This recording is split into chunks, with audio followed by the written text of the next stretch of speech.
can see it is a very full grid of cars that will be lining up for this second GT Cup Championship race. Here we go. We can now bring you through the grid. It is... so yeah, that's row 3 of the grid that we've got now. So the front row of the grid will be the number 88 team ABBA racing car and number 18 for WIP Motorsport. Row 2 of the grid will be Simon Green Motorsport, Lucky Kieran 55, which will be JMH Automotive, which is going to be John Seal. Row 3 of the grid, as we see it there, is number 4 Triple M Motorsport, Graham Tilley, and number 7, which is Raw Motorsport, Ben Dimmock. Row 4 of the grid is going to be 36 Balfe Motorsport. Stuart Proctor will start alongside Scott Sport, which is John Dillon. Row 5 of the grid is going to be CTR Developments and Richard Chamberlain, and number 9, which is the Top Cats racing car, started by Jensen Lunn. Row 6 will be Team Hard, Richard Marsh, and SB Engineering, Paul Bailey, with row 7 being the Stanbridge Motorsport Lamborghini, started by James Simons, alongside another Stanbridge car. Chris Kemp will be on board for part 2 of the race. For part 1 of the race, Stewart Hall for part 2. Row 8 of the grid is Deranged Motorsport, Ollie Brown, and number 1, Orange Motorsport, powered by JMH, Simon Orange for the full race. Row 9 sees Gemini Motorsport, Andy Roby, and Scott Sport, Craig Wilkins, who celebrates his 50th birthday today. The 10th row of the grid is Orange Racing, powered by JMH, which will be Josh Jackson, and 3, which is Top Cats Racing, Charlotte Gilbert. The 11th row of the grid, Feathers Motorsport, James Guess, and Veluga Motorsport, which is going to be Carl Cavers. Row 12 of the grid is Paddock Motorsport, Mo Ritson, and Signature RV Paddock Motorsport, John Whitehouse, that sits alongside. Row 13 is Mike Price for Balfe Motorsport and Ian Dugan for Fox Motorsport, with row 14 being the second of the Veluga cars, which is Nick Phelps, and Greystone GT, the first of 3 cars for them, Ian Campbell on board. Row 15 for the grid is Enduro Racing, Morgan Tilbrook, and Make It Happen Racing, Stephen Walton. Row 16 is Century Motorsport, David Holloway, and Whitebridge Motorsport, Chris Murphy. Row 17 sees 24/7 Motorsport, James Hillary will start alongside number 22, Greystone GT, it will be Richard Mason. Row 18 is the Orange Racing, powered by JMH car of Patrick Collins, alongside Century Motorsport, Alex Stevenson. And off the back of the grid, sadly disqualified from the race earlier on today, so goes to the back of the grid for this one, it's Greystone Motorsport and Mark Hupton. So that gives you Mark Hopton. That gives you the full grid for this one. That is the front row of the grid. So Richard Neary on board the ABBA Commercials Mercedes AMG GT3 car took the race earlier on today, took the checkered flag and claimed the overall win, and of course scooped up the top points in the GT3 category. Lining up alongside him is Michael Igoe, who finished second to Richard Neary earlier on today and also runs in the GT3 category.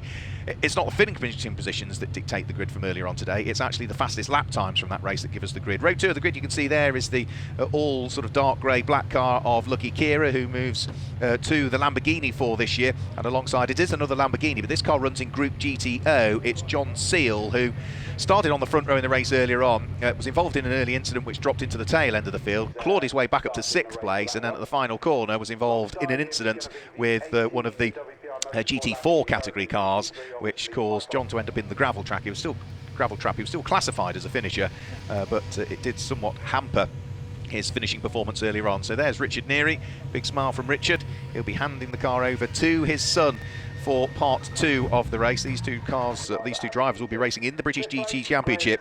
It'll be good to see them out there competing. Richard is, 53 years of age now, and comes from Great Alcar, which is in Lancashire. His son Sam is still only 18 years of age. I think he was the youngest driver to get behind the wheel of a GT3 car and put it on pole position and score a race win in it. He was only 17 years of age, I think, at the time. Started racing in the BMW that they had when he was just 16 years of age. So he's still a very young driver, is Sam, but a very, very quick driver indeed. And he will take over that car for part 2 of the race. And for Michael Igoe, he'll be giving way to 3 times runner-up in the British GT Championship and former Sunoco Challenge winner, Phil Keane. The pro drivers, if they're classified as pros, cannot start the pit stop race. They have to take part in part 2. Stuart Proctor a little slow away at the wheel of the 750S McLaren, but finally gets going. But for any of the other drivers, if they are not categorised as pro, you can decide which driver will start the pit stop race and which one is going to go second. There's someone else very slowly away towards the tail end of the field as well, and I do fear that might be Nick Phelps maybe, who gets the car rolling, but everybody had passed him. So Nick Phelps, I think that's the number 35 car, should now in theory start off the back of the grid because every other car had overtaken him. So if that happens, you have to start at the back of the grid. You cannot take up what for Nick Phelps would be 14th position on the grid. So no doubt the team will be advising him of that, but for the moment he is looking to carve his way through the order, which in my reading of the regulations would suggest that he shouldn't be doing that, but we'll wait and see as to whether that's picked up on by the officials and whether indeed my reading of the regulations is correct, but we'll wait and see. So, safety car bringing them round. Now remember, this is a pit stop race, so it is a 50-minute race, and a change to the regulations this year means we split the pit stops into 2 groups. So for today's pit stop race, Group 1 means that we will see the cars in Group GTO, Group GT3 and Group GTC. They will pit between the 24th and the 29th minutes of this race on the formats that we have. So they will come in at that point. And for Group 2, which is cars that run in Group GTB, Group GTH and Group GTA, they will pit between the 29th and the 35th minute of the race. So there's 2 separate pit stop windows depending on which group you are in. Such are the changes to the regulations for this year. What of Nick Phelps? Is he still trying to work his way through the order, or has he been notified for the team to just hold his position at the tail end of the field? We'll work that one out when we get the race underway, because the lights are out on the safety car and round 2 of the 2021 GT Cup Championship is about to get itself underway here at Donington Park on the national circuit. A 50-minute race with that pit stop window in the middle of it, and with the safety car peeling its way into the pit lane, Richard Neary and Michael Igoe get going on the front row of the grid and propel themselves up towards Redgate Corner. The Mercedes with the Lamborghini to driver's left. Michael Igoe brakes as late as he can, but it's the outside line for him as he heads up towards Redgate Corner, so very little that he can do. Richard Chamberlain, I think, on cold tyres, just lost the car there, and I think John Dillon had also similar problems at the wheel of his Lamborghini and had to head through the gravel trap. Didn't see any contact at the tail end of Richard Chamberlain's car. John Dillon drags himself back out of the gravel. Richard Chamberlain, I do fear, is going nowhere in what are cold ambient conditions here at Donington Park. We were promised a sprinkling of rain earlier on. Oh, that's James Guess, who gets very sideways going through the old hairpin, tries to gather up the GTH Aston Martin, but he's pointing in the wrong direction. It's former Le Mans winner Darren Turner who is scheduled to take over that car for part 2 of the race. Safety car, though, is already coming out, no doubt because of the errant Porsche at Redgate Corner, the orange Porsche of Richard Chamberlain, which I say, I don't think there was any contact. I think it just looked like cold rears, maybe, that the track temperature has just dropped off quite a bit since their race earlier on today, and Richard was just caught out potentially there. So the cars will continue round until the safety car, and that safety car should be peeling its way out of the pit lane any second now. Indeed it is. There it goes to catch the field. So Richard Neary for Michael Igoe. Lucky Kira is there in 3rd. John Seal is 4th. You can see Richard Chamberlain's car somewhat stranded in the gravel. With him being stranded in the gravel, that means that the number 7 car in the hands of Ben Dimmock for this first part of the race has now moved up into 5th position. Stuart Proctor is in 6th place. There's number 77. That's the car that was very sadly disqualified. Such was the decision made by the officials earlier on by a mistake that was made by Mark Hopton, where in his first ever race, unfortunately, he, I think, just made a mistake under braking, and unfortunately that caused an incident, and as a result of that, that car had to start off the back of the grid for this one, so he'll be hoping for better fortunes in this second race. One of 3 cars prepared by Greystone GT, a new team to the championship for this year. Certainly 2 cars are in for the full season. We might see the 3rd car in for a good amount of the season, but Mark Hopton is partnered with former A1GP racer and former BAR Formula 1 test driver Adam Carroll in the number 22 Greystone car. Richard Mason is partnered with the redoubtable John Lancaster, who has done huge amounts of things over his racing career. John Lancaster, including things like being the LMP2 champion of the European Le Mans Series back in 2015. He single-seater career got him as far as GP2, I think, for John Lancaster. And the 3rd car from Greystone is Ian Campbell. He drives the number 23 car, and he is partnered with another former European Le Mans Series champion in LMP2 category. That's the 2014 champion Ollie Webb. So they've got some 3 very good pro drivers sharing the respective GT4 McLarens with them, whilst all of the cars are behind the safety car in one big train. James Guess has now latched himself onto the back of that train of cars following his spin down at the old hairpin. I think as a result of that, Richard Chamberlain's car is the only car, yes, that we've lost. So he was the only casualty in terms of cars that didn't complete the first lap and are now not about to complete the second lap either, in the case of Richard Chamberlain. So safety car out, clock still continuing to tick.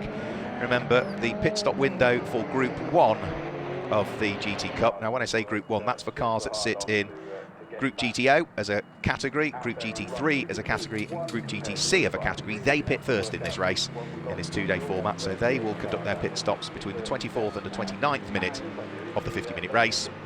And for Group 2, which is the cars that run in Group GTB, Group GTH, Group GTA, they will pit slightly later in this race. They will pit between the 29th and the 35th minute of the race. Now, the minimum pit stop time is mandatory to be 60 seconds, plus the time to pass through the pit lane at the requisite speed limit, and that is what they will all be on for this race. There are no success seconds to add because it is the first race of the season. Success seconds come into play for tomorrow's pit stop race. We'll tell you all about that when we get to that point tomorrow. So there's the number 96 car. Good to see it's back after its problems in the race earlier on. That was the car that shed the wheel in the hands of Chris Kemp, who thankfully was at a part of the circuit where the car just sort of plopped itself into the gravel and ran through the gravel, and the tyre sort of wheel bounced against the barriers and then came to a halt. Had it have been somewhere else on track, that could have been a very different accident. So good to see that the car was undamaged, and as a result, Chris Kemp and the Stanbridge Motorsport team are able to get that car back out for the pit stop race without any harm having been done following its problems earlier on. Nice to see such a huge variety. I think 11 different manufacturers represented over the course of this one, but the lights are out on the safety car. Richard Chamberlain's car has been moved out of harm's way, so Richard Neary will now decide as to when he wants to get things back underway. Once he starts to accelerate, then that's it. He's got to keep his foot planted, and we get the race back underway with a good restart from Richard Neary. Michael Igoe, though, is not that far behind, you know. The dark black car is Lucky Kira, who sits there in third place. John Seal in fourth is under attack from Ben Dimmock. Then Stuart Proctor, who tries to outbrake Ben Dimmock in the Radical RXC. Great to see that car in the championship. Tries to outbrake him around the outside at Redgate Corner. Two of them will run together on towards the top of Hollywood, but he's finally got the job done. Yeah, the McLaren 750S in the hands of Stuart Proctor. Moves his way up through the order, and that will now put him up into fifth position, and means that he will now be looking to try and catch up on the next car that lies ahead, which is the Group GTO leading car in the hands of John Seal. So that's the car that leads its group, under pressure from the number 36 car, which lies fourth in the GT3 group standings in this race. For Stuart Proctor, who shares the car with son Lewis, who will take over for part two, he's under a lot of pressure as he wants to attack. He's got to defend. Richard Neary, in the meantime, is about 0.3 of a second up the road from Michael Igoe. With Lucky Kira going really well, I've got to say. Lucky Kira, we saw racing Group GTC machinery last year, whether it be Ferraris or Porsches, but stepping up to a Group GT3 specification Lamborghini and is running in third place. The Radical tries to jink out in the hands of Ben Dimmock from behind behind Stuart Proctor, but he's just too far away as they head in towards the braking area. So not able to do anything there.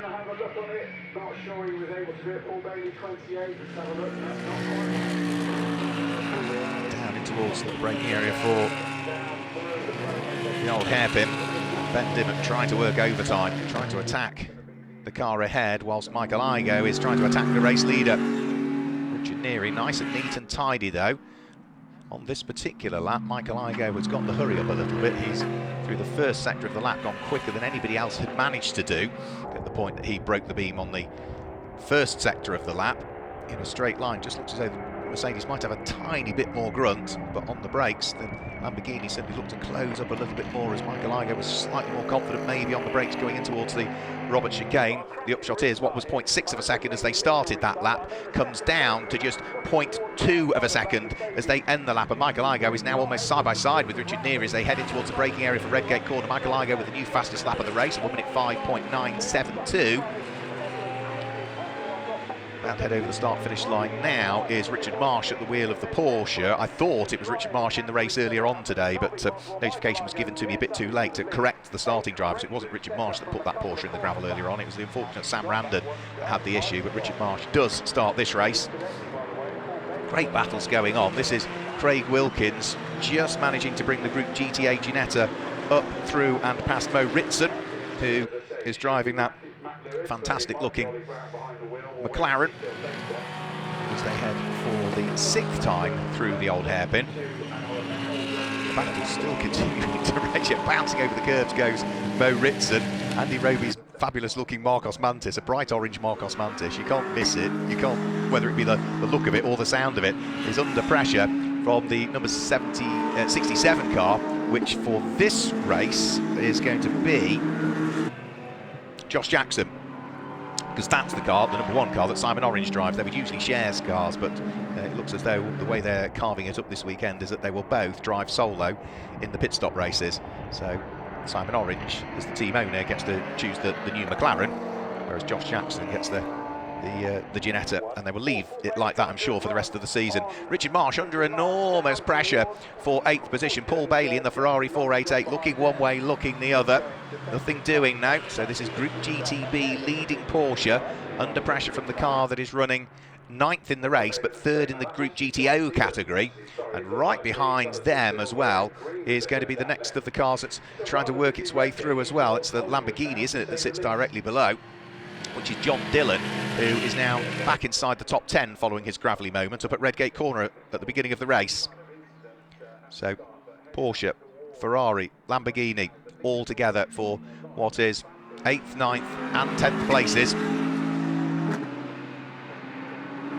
Paul Bailey has the overlap here, has the inside on Richard Marsh. Through goes the Ferrari, through goes the Lamborghini. Was just a matter of time, really, and trying to work his way through now is Ollie Brown. Well, fantastic job being done by Ollie Brown at the wheel of that Group GTH Aston Martin, just behind the Lamborghini and the Ferrari. You should see the Aston Martin appear into shot, and that is the driver that leads Group GTH at the moment. That's for the GT4 homologated cars. He's also been able to unpick Richard Marsh in the Group GTB leading Porsche. So Richard Marsh might have lost 3 places on that lap, but he still leads Group GTB in this stage, Group GTB being for early challenge and cup cars. So huge grid of cars this weekend, 38 cars, which is a record for GT Cup at Donington Park. It's not an overall record, we have had more at a Brands Hatch A1GP supporting meeting. We are scheduled to have a very bumper grid on the 1st of May at Brands Hatch. We can't accommodate, I think, all of the cars that want to enter, so at the moment there are 4 or 6, I can't recall, reserves for the Brands Hatch Grand Prix circuit rounds. It's going to be, what, 42, 44 cars on the grid for the next event that we go to down in Kent on the 1st of May. Bouncing over the curbs goes James Hillary at the wheel of the 911 Porsche that he shares with David Frankland. Under pressure though from Morgan Tilbrook, who's trying to propel the Mercedes through and ahead, Group GTH Mercedes, but Morgan Tilbrook's also under pressure from the next of the car that sits behind him, which will be Ian Dugan for Fox Motorsport. Nice to see Ian in the championship. Problems, I'm afraid. That's on the exit of the Robert chicane, and that is John Dillon that's facing the wrong way. So John Dillon in a very dangerous spot. That is right in the firing line, and everybody just needs to be conscious of those yellow flags. John Dillon, I think, will breathe a big sigh of relief that he can get the Lamborghini fired up again and pointed in the right direction, but that's now given Phil Quaife, his co-driver, that will take over that car, a huge amount of work to do. Such a shame for John Dillon. It was all going beautifully well, and all of a sudden it all rather came untangled for the current champion in Group GTC in the GT Cup. He was also the sprint champion last year, was John Dillon. So 38 minutes of the race to go. So it's going to be another 12 minutes before the pit window opens for the first batch of cars to file their way into the pit lane. This is a fight for places down to, just outside of the top 20 we were just briefly looking at there. Paul Cavers in the Porsche, under enormous pressure from Stephen Walton that sits behind, whilst also trying to thread their way through comes James Hillary at the wheel of the Porsche. So this is an inter-group battle, really. The Porsche's in Group GTH because it's a GT4 car, the Ginetta sits in Group GTA, and the Porsche is a Group GTB machine. So 3 entirely different groups, all busy squabbling away, but that's the way that I think GT Cup's going to be for the 2021 season. With such enormous grids, you are always going to have somebody to squabble with. James Hillary looking one way, looking the other. Stephen Walton in the Make It Happen racing Ginetta. Nice to see that they're in for the full season this year. Is not going to let the GTB machine through. So down the straight they'll come. The Porsche in a straight line. It's got 2 wheels on the grass. James Hillary is not lifting off at all. Keeping it planted. Gets past Stephen Walton. Gets up the inside of Carl Cavers as well. 2 places gained for the Porsche, despite the fact for a good chunk of the start-finish line. He got 2 wheels on the grass as he was accelerating, but he might just lose 1 more place to Stephen Walton, perhaps, who, the wheel of the Ginetta, has the inside line coming down through the cradle curve. So 2 places gained, brackets briefly, 1 place lost very shortly thereafter. But you're still net +1 as far as James Hillary is concerned, and that's the important thing. So some great squabbles going on, not least of which still for the lead of the race as well, because Michael Igoe and Richard Neary are still within touching distance of each other. Morgan Tilbrook is trying to fire one up the inside of the former championship winning McLaren, but that's not quite going to work there. Here comes Michael Igoe, now well and truly amongst the traffic. So now is the point where the Lamborghini really needs to press on with it, flashing his lights to try and forewarn the GT4 or GT8 spec cars that he is closing in all of the time. Bouncing over the curbs goes Richard Neary. Needs to crack on with it because he doesn't want to lose too much time to Michael Igoe through the traffic. And Morgan Tilbrook jinks out to try and overtake, then realises he's got the race leaders coming up behind him. So all of a sudden the sensible driving allow those drivers to go back nose to tail again. Now, was there a slight tap there? I do wonder whether for a split second there might have been a slight tap, and maybe John Whitehouse at the wheel of that McLaren, the number 44 car, didn't quite see Michael Igoe trying to squeeze his way through. The upshot is that everybody still continues safely. You can see just how much hard work it is here for Richard Neary to try and unlock the door and gain places. He's trying to get past Mike Price now, the number 90 Bolt Motorsport McLaren, but the second place Mercedes, I think, has had a tougher run of it through the traffic. Largely because I think he just met them in the wrong place more than anything else, but you can see Michael Igoe now has opened up the advantage. The gap was just 0.4 of a second at the start of this lap. Well, it is now going to be the best part of, I would say, maybe 3 or possibly even 4 seconds. That's the kind of effect that the traffic had on Richard Neary on this lap. What kind of effect might it have on Michael Igoe this time through? So he comes over the start-finish line. What was 0.435 of a second from number 18 Lamborghini back to number 88 Mercedes, goes out to 3.941 seconds. So best part of 3.5 seconds lost through the traffic for that number 88 car. And, well, for Sam Neary, who's going to take over the car from his father for part 2 of the race, that's a big deficit to make up when you've got someone like Phil Keane about to jump on board this number 18 Lamborghini for part 2 of the race. The pit window will shortly be opening as well. So, about 8 minutes we'll see the pit window open. Ray Ritson still under pressure from the car that sits directly behind him. That's a good little fight that's going on. What is that in terms of position? The number 26 McLaren. Richard Neary still threading his way through the traffic, still trying to hunt down that deficit that now exists between himself and the race-leading car. So leading the race overall, leading Group GT3 is the number 18 Lamborghini in the hands of Michael Igoe. Second in the race, also in GT3, is number 88 Richard Neary. Third in the race is 247, the Lamborghini of Lucky Keir, also in GT3. Fourth place is the leading car in Group GTO. That's the number 55 Lamborghini in the hands of John Seal, who is about to flash his way over the start-finish line. He's having to deal with all of the traffic at the moment as he works his way up towards Redgate Corner. Then 6th in the race is the McLaren number 36, just going through shot there. And then 7th and 8th are together, which is going to be Ben Dimmock at the wheel of the Radical RXC and the Nissan in the hands of Graham Tilley. Dimmock runs wide coming out of Redgate Corner, and Graham Tilley instantly seizes on the opportunity and works his way through up inside the top 6 now. Other class leaders that we've got, well, Jensen Lunn in 9th place, the number 9 Lamborghini leads Group GTC. Leading Group GTH is Ollie Brown at the wheel of the 52 Aston Martin. Leading Group GTB is Richard Marsh at the wheel of the number 34 Porsche. And leading Group GTA, down in 15th place at the moment, is number 80, which is Craig Wilkins. He claimed a victory in Group GTA earlier on today at the wheel of the Ginetta, and at the moment is leading the group once more. So cars threading their way in what, like ever, slightly gloomier conditions here at Donington Park. Down the straight and in towards the Roberts chicane. This time it's Stuart Proctor that's got all of the cars to try and deal with. He dives past Morgan Tilbrook, also scoots up the inside of the number 19 McLaren in the hands of Mike Price. So more traffic dealt with by Stuart Proctor. John Seal carves his way past both Mercedes and McLaren. Graham Tilley gets past both Mercedes and the light green McLaren as well in the hands of Michael Price, former Porsche racer.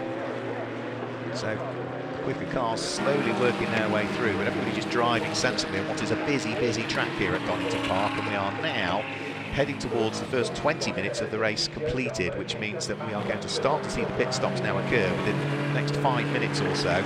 But of course that is for only some of the cars. When the pit window opens at the 24th minute of the race, then it will only be, such as the format for this year on a 2-day racing format, the Saturday pit stop race, Group 1 coming first.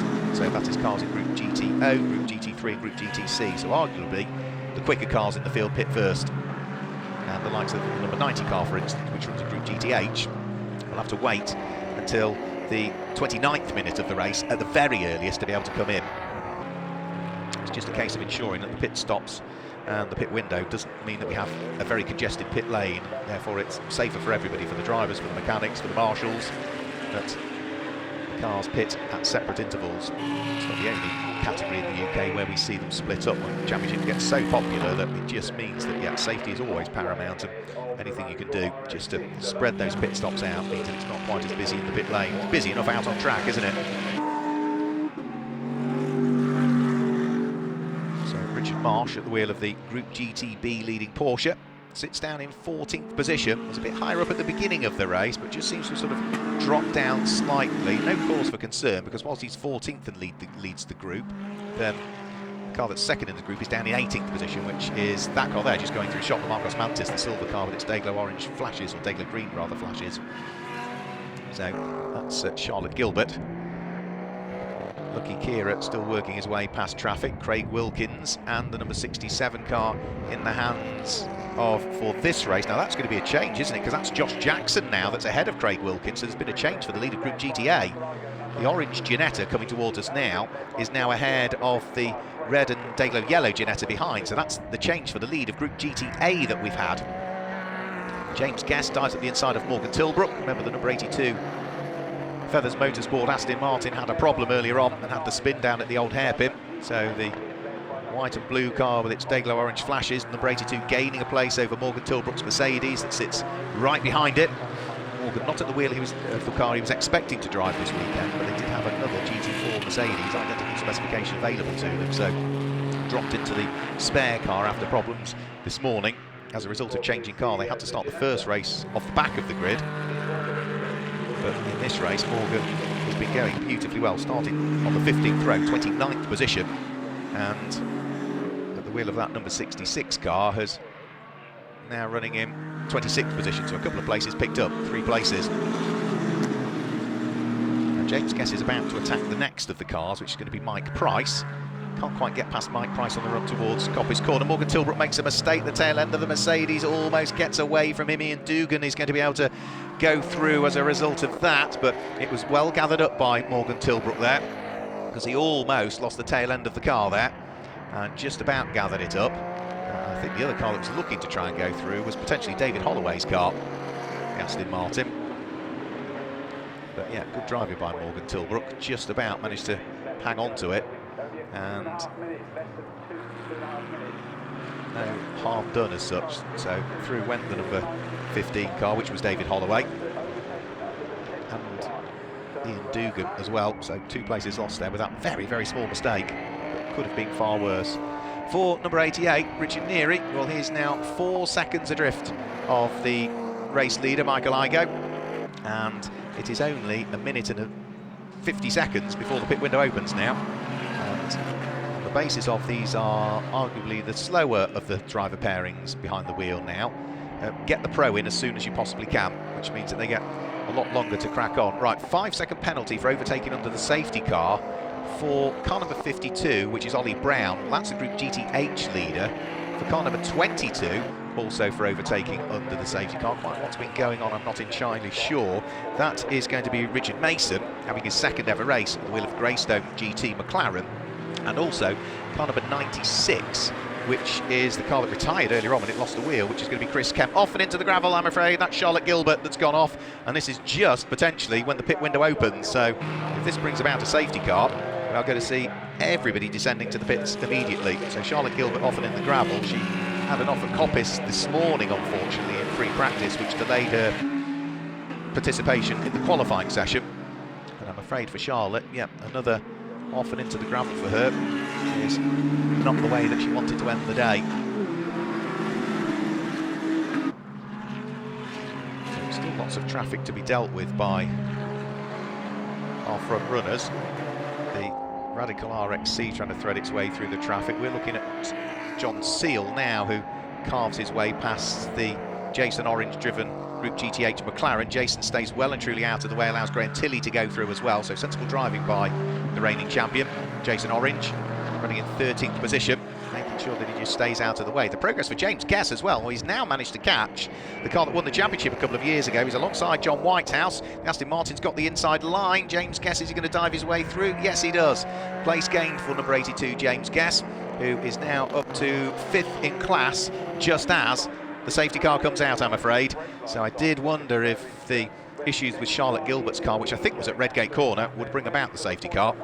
And it certainly looks as though that is the case. So the safety car is threading its way out onto track now, and in the background Michael Igoe instantly comes into the pit lane. So the pit window had opened by 17 seconds, so he was probably scheduled to come in on this lap anyway, but Michael Igoe heads in towards the pit lane, vacates the lead of the race, and is about to hand over the car to Phil Keane, whilst Charlotte Gilbert's Marcos Mantis sits rather forlornly in the Redgate gravel trap. So Michael Igoe out of the car. Paul Bailey has come in as well. This will be to hand over to Ross Wiley for part 2 of the race. So that's Paul Bailey in. Michael Igoe, we know for sure, has come into the pit lane. I think I've also seen Chris Kemp come in. Yeah, Chris Kemp is coming in. Lucky Kira heads towards the pit lane. Number 9 is in, which is Jensen Lund, to give way to Warren Gilbert. So, yeah, they're all piling, not unsurprisingly, Graham Tilley is in. They're all piling into the pit lane. I thought that would be the case if we had a safety car come out. John Seal, I think, has come in. Yeah, that's to hand over to Abby Eaton. Great to see Abby out behind the wheel of that car. Ben Dimmock has come in to hand over to Steve Burgess at the wheel of the Radical RXC. So nearly everybody, understandably, from Group GTO, Group GT3 and Group GTC, who were all eligible to pit in this first pit window, can come in. So it's a 5-minute pit window for the first batch of cars. It's a 6-minute pit window for the second batch of cars, because Group GTB, Group GTH and Group GTA have more cars in total in the entry list this weekend than Group GTO, Group GT3, Group GTC have. They're both very full, rest assured, but it just allows an even split, really, of the respective groups. So that is going to shuffle the order for the lead, and is now going to put, well, I think Richard Neary in the lead, because he didn't pit. I don't think Richard Neary came into the pit, but surely will at the end of this lap. So the safety car is waving everybody by.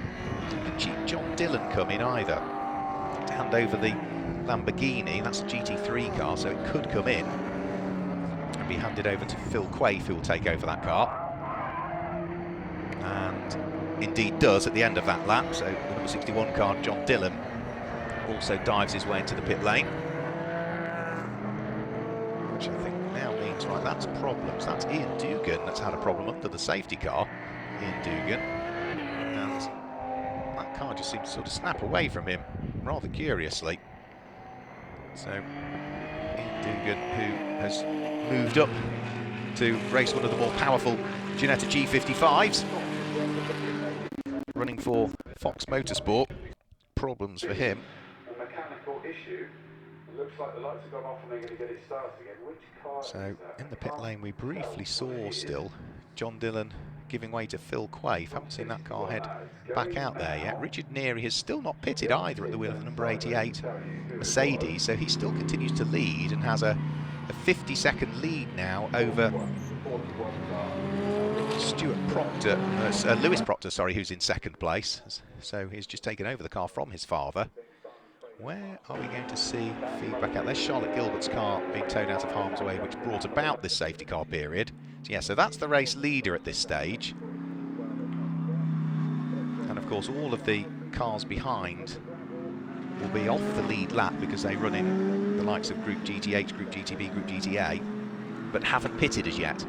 They will have to pit when the pit window opens for them. That opens in about 60 seconds time. So the Group 1 pit window closes at exactly the same point as the Group 2 pit window opens, if that makes sense. So the cars in GTO, GT3 and GTC must have completed their pit stops in the next 50 seconds or so, or started their pit stops in the next 50 seconds or so, and in the next 50 seconds or so, that's when we can start to see the cars from Group GTB, Group GTA and Group GTH all file their way into the pit lane.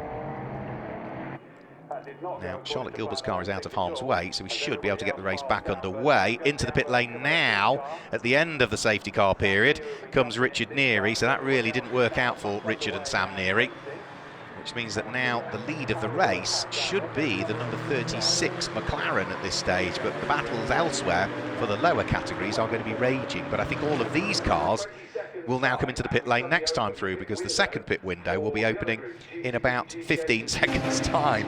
So there is erstwhile race leader Richard Neary out of the car, son Sam Neary, just 18 years of age, about to get in, but pitting whilst the safety car was not out is really going to undo all of the hard work that Richard had done in the early stages of the race to move his way up into second position.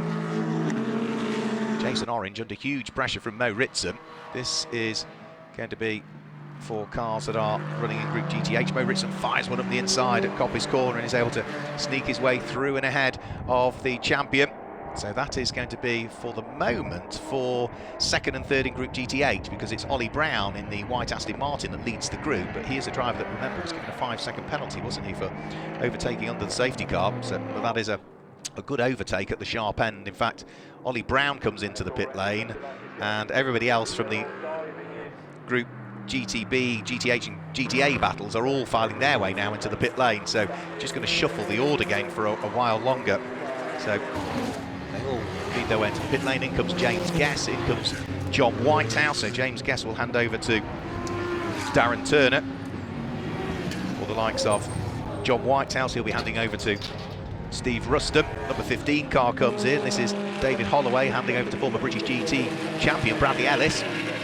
But for the number 18 Lamborghini, now safely in the hands of Phil Keane, it is looking to try and work its way back through the order. Michael Igoe brought that car into the pit lane in the lead of the race. Well, I'm not sure where they are now in the race because of the shuffling of all of the pit stops. It looks as though, at the moment, according to our screens, that car might have lost a lap somewhere, but not entirely sure where that would be the case. 5-second penalty for track limits for car number 7, I'm afraid to say. So that is the Radical RXC of Ben Dimmock and Steve Burgess. So that will have 5 seconds added to its race time. The first of the cars to pit in this sort of second pit window now trundling its way down the pit lane, which is Nick Phelps, I believe. But for Phil Keane, that car is showing on the timing screens as being down in 8th position at this stage, which is very curious as to how it's ended up there.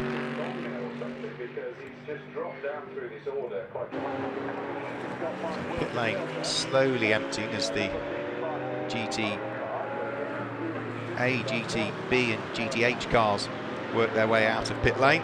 Group GTB is for early model challenge cars, Group GTA is for lower specification Cup cars, so really nowadays it's Ginetta G55s that run the Super Cup specification, i.e. BTCC Support Championship, and Group GTH is for cars that are homologated to GT4 regulations, of which that is one of them. That is James Guess about to give way to number 82, Darren Turner, for part 2 of the race. Darren Turner, who is a Le Mans winner, won the GT1 category at Le Mans with Aston Martin as a works driver in 2007-2008. He was the European Le Mans Series GTE champion in 2016.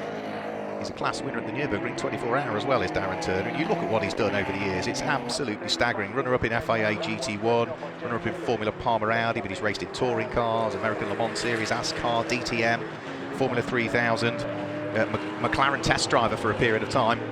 Great to have him in the championship, and let's see how he gets on behind the wheel of that Feathers Motorsport Aston Martin for part 2 of the race.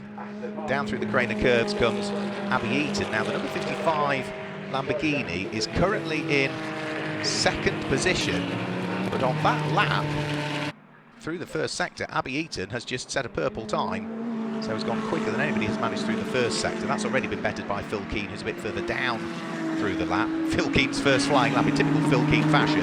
3 times a runner-up in the British GT Championship, Phil Keane. 1 minute 4.952, his first flying lap. Fastest lap of the race for the number 18 Lamborghini. So, side by side out of Coppice Corner. This is Will Tregertha, former British GT champion in the GT4 category, diving past Andy Roby's car whilst being under pressure from the pro driver that sits behind, which is Stewart Hall, at the wheel of the number 96 Lamborghini. A few more cars dive for the pit lane. Charlotte Gilbert is in. Also, Andy Roby is in. We've got the Make It Happen Ginetta in the pit lane as well, looking at the shot. But we've got this queue of Lamborghinis, haven't we, going through Redgate Corner with the Ferrari of Ross Wiley, the Scotsman, sitting on the tail end. So down through the Craner curves, Ross Wiley at the wheel of the Ferrari, trying to hoist that car up through the order. This is the Make It Happen Ginetta being handed over to Chris Hart for part 2 of the race. Chris Hart, a former Clubman's racer, did a bit of racing in Fun Cup and a bit of racing in Mazda MX-5s as well, did Chris Hart, if memory serves me correctly. But the race leader, which is the McLaren, the Balfe Motorsport McLaren, team that are based on the Lincolnshire-Nottinghamshire border, in the hands of Stuart Proctor, going beautifully well. Phil Keane with the fastest lap, however, 1:04.933. Stuart Proctor comfortably in the lead by almost 6 seconds now, so McLaren leads Lamborghini. Relative gaps between them. Well, it was a 1:05.5 second lap from Stuart Proctor. It's a 1:05.8 from Abby Eaton that sits behind. This is a great fight that's going on over the start-finish line. Now is 3 Lamborghinis being hounded by Ross Wiley in that Ferrari. So it's Phil Quaife attacking Lucky Keir, and Lucky Keir is trying to attack the number 9 car, which is now, for this part of the race, going to be Warren Gilbert. So we've got the GT-C spec Lamborghini under attack from a GT3 spec Lamborghini, a GT3 spec Lamborghini, and then a GTO specification Ferrari. So good driving being done. I've got to be remarkably impressed by what Top Cats Racing have done. They had a great race earlier on when Jensen Lund picked up the Group GTC honours in the sprint race, and they are leading Group GTC comfortably in this one. As Lucky Keira looks up the inside, is there room? He bounces over the curbs. Phil Quaife takes the opportunity to drive around the outside of Lucky Keira and picks up the spot, and now has enough momentum to draw himself alongside Warren Gilbert's car. Now, the Super Trofeo spec Lamborghinis don't have the same aero as a GT3 car, but they do have more power, bizarrely. So not the easiest things to get through and past the Super Trofeo spec Lamborghini, and now both of them have gone through. Phil Quaife has gone through, Lucky Keira has gone through, and now Ross Wiley is also looking to try and squeeze the Ferrari through and ahead if he can. Ross Wiley is another former British GT champion. He secured honours in the GT4 category with Beechdean back in 2014, I think it was. Yeah, Jake Giddings, wasn't it, was his teammate, so it would have been 2014. As over the last few years been racing in the Porsche Carrera Cup GB, finished 7th in the category standings for the Porsche Carrera Cup GB last year, did Ross Wiley, but going well at the wheel of the Ferrari. Might be running in a group it really shouldn't be running in this weekend, but because originally they should have been himself and Paul Bailey racing the Brabham, but the Brabham had engine issues and has gone away to have a new engine in it, so they brought this Ferrari in and were undecided as to whether to run it in Group GTC and then it'd have to stay there for the season, or run it in Group GTO this weekend. Struggle with the performance of it because it's not really a GTO car, but just pick up some points and then get the Brabham back for Brands and really mount a challenge on the GTO title. Great driving here side by side. This is Marcus Clutton trying to pick off Steve Ruston, former champion. The pro driver Marcus Clutton should be able to go through at the wheel of the Mercedes. Yes, he does. And also Darren Turner, another pro driver, follows him through. So Marcus Clutton, another former British GT champion, by the way. We've got so many former British GT champions in it. Marcus Clutton was back in the old Supersport days when we had the Supersport class that existed. But he's a very quick driver, Marcus Clutton. We saw him racing in the GT Cup last year with John Seal on occasions. They move out of harm's way and allow Phil Keane to place a lap on them at the wheel of what is now the 7th place number 18 Lamborghini. Quite where it lost the time. Can only have been in the pit stop, really, because it was leading quite comfortably, wasn't it? And then he pitted, and that was it. Now, towards Redgate Corner, we've got 12.5 minutes to go. The pit stops are all over, so this is the fight towards the end now for the number 44 McLaren. Mirrors full, really, because Steve Ruston has got Adam Carroll, it will be behind. Now, side by side, down through the Craner curves, Darren Turner has managed to pick the pocket of Marcus Clutton's number 66 Mercedes, so place gain there for Darren Turner. That now moves the Aston Martin up into 24th position and 9th in class.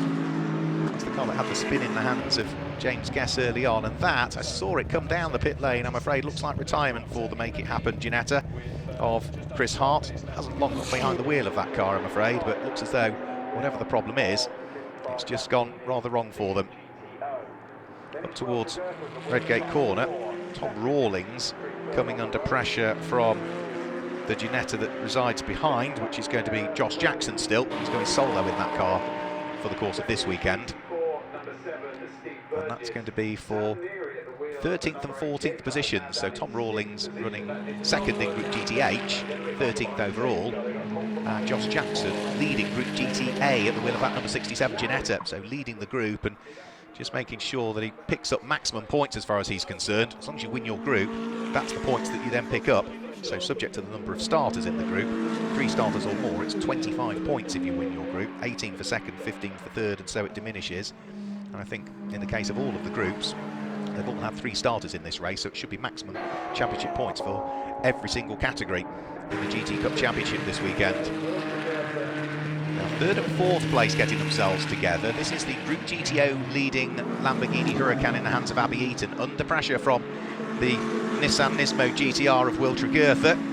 So Abby Eaton scheduled to race in W Series this year, the single-seater category, the all-female single-seater category, which is supporting Grand Prix on several occasions, has historically supported the likes of the DTM Championship, the German Touring Cars Championship, but Abby Eaton getting the opportunity to race at that. We've seen her racing in Blancpain in the past, where she really made a fantastic impression in a Ferrari Monza, I think it was, season or so ago. She's actually done some racing down in Australia, in not the top level of Australian touring cars, but the level just below, and made a fantastic impression there.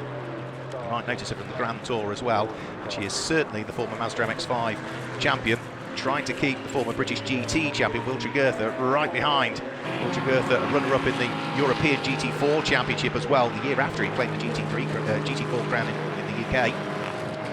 He's doing a really good job of hounding all of the way Abby Eaton, but she'll have none of it. There's traffic to deal with here. That is going to be Adam Carroll at the wheel of the number 77 car, the former A1 GP champion that she is able to pick off. Next of the cars is going to be multiple Ginetta champion, number 6 James Kellett, who for Century Motorsport needs to get out of harm's way, because Abby Eaton will take no prisoners. She'll want to scythe her way through as quickly as she possibly can, and then she tries to sneak up the inside of the next to the McLarens, which is going to be Steve Ruston's car, and deals with that through Coppice Corner. Whereas for Will Tregurtha, he's just got to wait until the exit of the corner before he can finally get the job done. So that is the race front runners through. Look how busy Redgate Corner is, with Lewis Proctor at the wheel of that number 36 McLaren having to pick his way through the traffic. Andy Roby's Marcus Mantis is the next thing he's going to want to try and carve his way through. But it is a very, very busy lap now for Lewis Proctor. After he's got past Andy Roby's car, the next of the cars he's going to want to deal with is another Marcus Mantis now, Charlotte Gilbert, who is only just up the road as well, having had her Gramley excursion at Redgate Corner, which briefly brought about the safety car. But no matter where you look, there are squabbles to be had in this race. Through McLean's Corner, down the short straight that brings you up towards the blind entry and the double apex right-hander at Coppice Corner. You can see Lewis Proctor just having to bide his time to work his way through the traffic. There goes John Lancaster at the wheel of the number 22 McLaren. Say another hugely experienced racer is John Lancaster. Good to have him in the series. Say a former European Le Mans Series champion. Another driver that also raced quite high up in the ranks of single-seaters as well. Raced in Auto GP, which is the old A1 GP cars. Got to GP2. Did World Series by Renault. We saw him in European Formula 3, racing at Macau as well.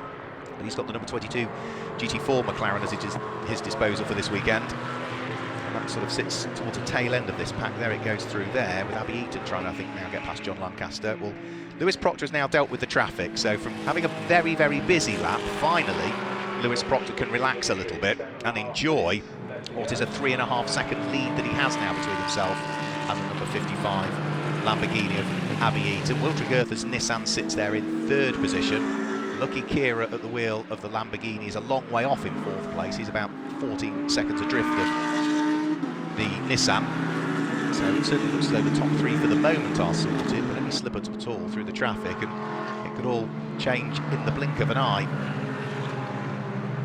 As for other battles down through the order, Just having a quick look. Group GTH looked as though it was close, but no, it certainly looks as though Jason Orange is now 4 seconds up the road leading Group GTH. Group GTA, there's about 5 seconds now between Josh Jackson and Aaron Scott, but that will be coming down, so it could be worth watching Group GTA battling another few laps, because Aaron Scott is closing about a second a lap on the number 67 Orange Ginetta. But there's just no respite, is there? Donington Park National Circuit is just under 2 miles. It is 2.979 miles, and no matter where you look, there is just an enormous crowd of cars, which means for Abby Eaton and Will Tregurtha, who are now absolutely together for 2nd and 3rd place, there's just no let-up, is there? The ability to have to just overtake so effectively, so efficiently through Bradley Ellis and past the Aston Martin GT4 they go in the hands of the former British GT champion. Abby Eaton, even if the Nissan gets through, will still be leading Group GTO.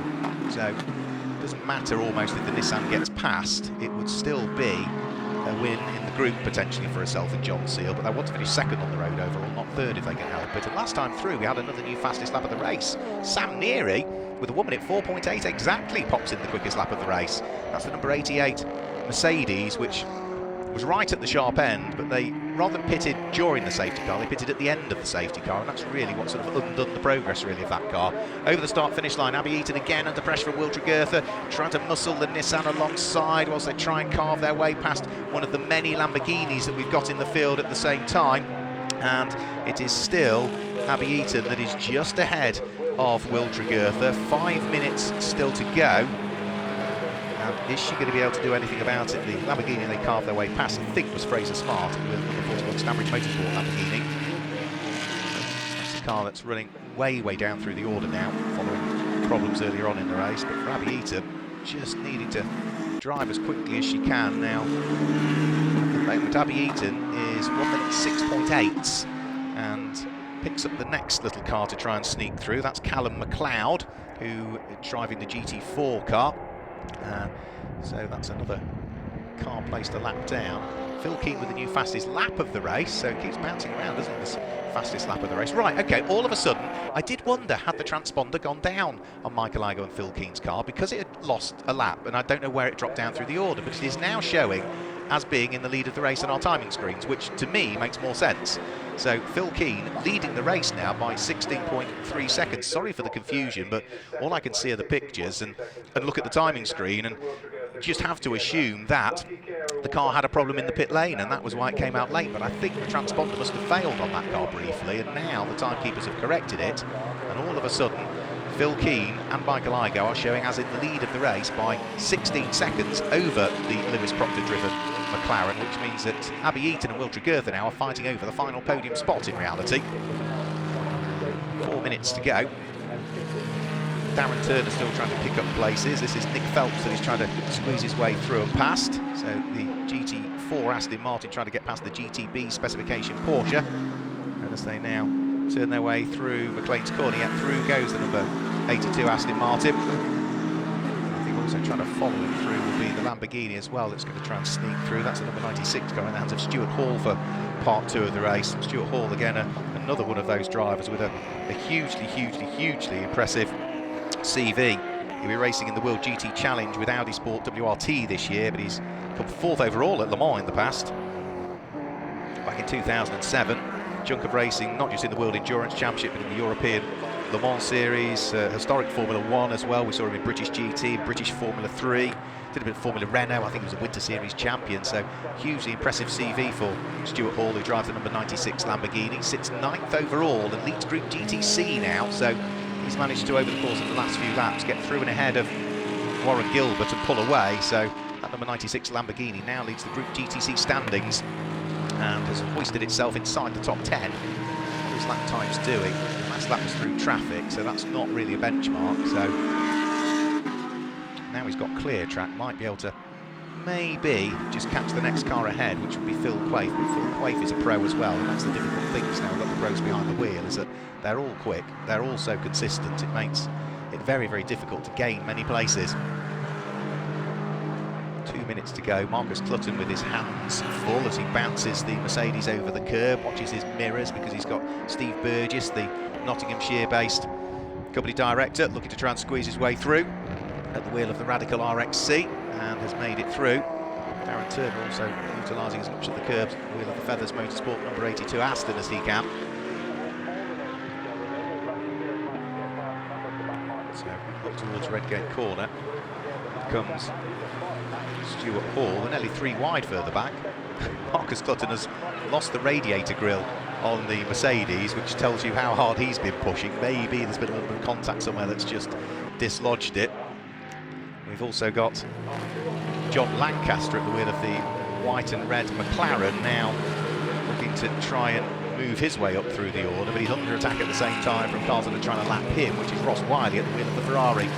So battles from cars being lapped, battles with cars on the same lap, and other battles where cars are on different laps, but you've then got race leaders coming through to lap them all again. So it really is difficult to just pick your moment and try and thread your way through. And I've got to say, on what has been a very busy Donington Park National Circuit, everybody has done admirably well in this race, because other than the little off for Richard Chamberlain at the beginning and Charlotte Gilbert depositing her car in the gravel trap, I haven't really seen anything at all that's been any cause for concern in particular. Let's hope that it remains that way for the final few seconds, because we are now on pretty much the last lap of the race before too much longer. I think Phil Keane will get over the start-finish line to start the last lap of the race. Any second he'll be over the start-finish line, so we might just squeeze one further lap in.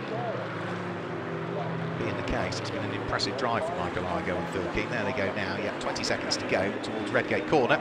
So they are now onto their last lap of the race. Not quite sure what caused them to tumble down through the order, other than something like an issue with the electronic transponder not registering a lap, and then our timekeepers, TSL-Time time, picking up on that and then reinstating them back into their respective positions. But the race has, other than that slight issue, gone to plan for them. Since taking the lead of the race, Michael Igo, and handing the car over to Phil Keane, has been pretty much plain sailing for this pairing. So we saw Michael Igo in the GT Cup Championship last year.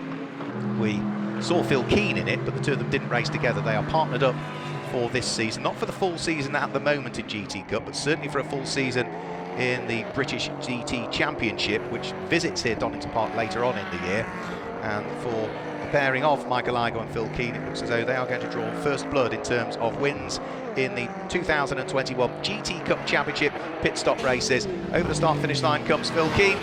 It's a win for Michael Igo and Phil Keane. They scoop up the GT3 group in the process as well, finishing second in the race, but somewhere adrift is going to be the number 36 McLaren of Stuart and Lewis Proctor, and this is the fight for the final podium spots. Abby Eaton at the wheel of the Lamborghini has just held off the aspirations of Will Tregurtha, so Abby Eaton, partnered by John Seal, come home and finish in third place and will secure the group win in Group GTO, with Graham Tilley and Will Tregurtha finishing in fourth place overall. Fifth place should be another Group GTO car, which will be the Steve Burgess and Ben Dimmock driven Radical, but this car here, the number 67 car, is going to be the Group GTA winner, so it's going to be a win for Josh Jackson in Group GTA, and just ahead of him is Simon Orange, his teammate. The two of them took the championship together last year, so Simon Orange finishes 12th and wins Group GTH, finishing 13th, but winning Group GTA is Josh Jackson, so that's a good result for this brand new team for this season. Orange Racing, powered by JMH, is what they're officially called, so it's Jason Orange's team that he's set up, but utilising the technical expertise of JMH Automotive, who've been long-time supporters of the GT Cup Championship. So the last few cars just trickling their way over the start-finish line, and then we should be able to bring you through the results for this. We'll have Michelle Livings joining us tomorrow, so we should be able to pick up some reaction, both pre-race and post-race, from the drivers and the pit lane. But we don't have Michelle today, but that car there is our first pit stop race winner of the 2020 season. Michael Igo with a great job in the early stages of the race, handing it over to Phil Keane, and well, other than a slight technical issue with their transpondering not registering a lap, they have led the vast majority of the GT Cup Championship race when you remove that sort of mechanical, electrical error with the timing system that we saw briefly. So the car's thundering their way back into the pit lane, ready to be serviced and prepared, ready to do it all again tomorrow. Let's bring you through the results for our first pit stop race of the 2021 season in the GT Cup Championship. It's a win for WIP Motorsport and their Lamborghini Huracan. From the Balf Motorsport father and son pairing of the Proctors in second place. JMH Automotive win Group GTO with John Seal and Abby Eaton in third place, and fourth place it was Triple M Motorsport. Fifth place went to Raw Motorsport and the Radical, and in sixth place it was Simon Green Motorsport, which will be Lucky Kira. Seventh place in the end for Team ABBA, who started from pole position. Eighth place for the Scott Sport Lamborghini, which will be John Dillon and Phil Quaith. Ninth place for Stanbridge Motorsport, and completing the top 10 was SB Racing. In 11th place, that's Top Cats Racing that finished in 11th place. Team Hard with their Group GTB Porsche were in 12th position. That I think means they claim the win in that. Yes, they do in Group GTB. 13th and 14th were also winners in Group GTH and Group GTA respectively for Orange Racing powered by JMH. Scott Sport finished in 15th place with Paddock Motorsport in 16th, and then it was Balf, Century, Veluga and Feathers Motorsport that wrap up the top 20 in the first of the pit stop races of the weekend. In 21st position, Greystone Motorsport and Jura Motorsport with the Mercedes were 22nd, ahead of the second of the two Greystone cars. Deranged Motorsport were 24th, ahead of Century Motorsport. Andy Roby and Gemini Motorsport and the Marcos Mantis were 26th. Then it was Greystone Fox, Signature Motorsport, RV stroke Paddock Motorsport and Whitebridge Motorsport, which will be Chris Murphy, who finished in 30th position. Outside of the top 30, we then start to get into some of the cars that had problems or finished several laps down, including Stanbridge Motorsport 24/7, Orange powered by JMH, and of course we did see in 34th place Make It Happen head towards the pit lane, and we know for the bottom two at least, for Top Cats Racing and CTR Developments, there were trips into the gravel. So that was the way it worked itself out in this first pit stop race of the season for the GT Cup Championship here at Donington Park. It was a win for Phil Keane and Michael Igo in the first of the pit stop races. Don't forget though, we will do it all again tomorrow here at Donington Park. We will be live with the sprint race at around about 1:20 in the afternoon for the GT Cup, and then we will have a further pit stop race tomorrow afternoon. We're scheduled to bring the stream live at around about 5:20 tomorrow evening. So from everybody here at Donington Park and the GT Cup Championship, including Butte Motorsport, thanks for joining us today. We'll catch you again tomorrow, day 2 at Donington Park.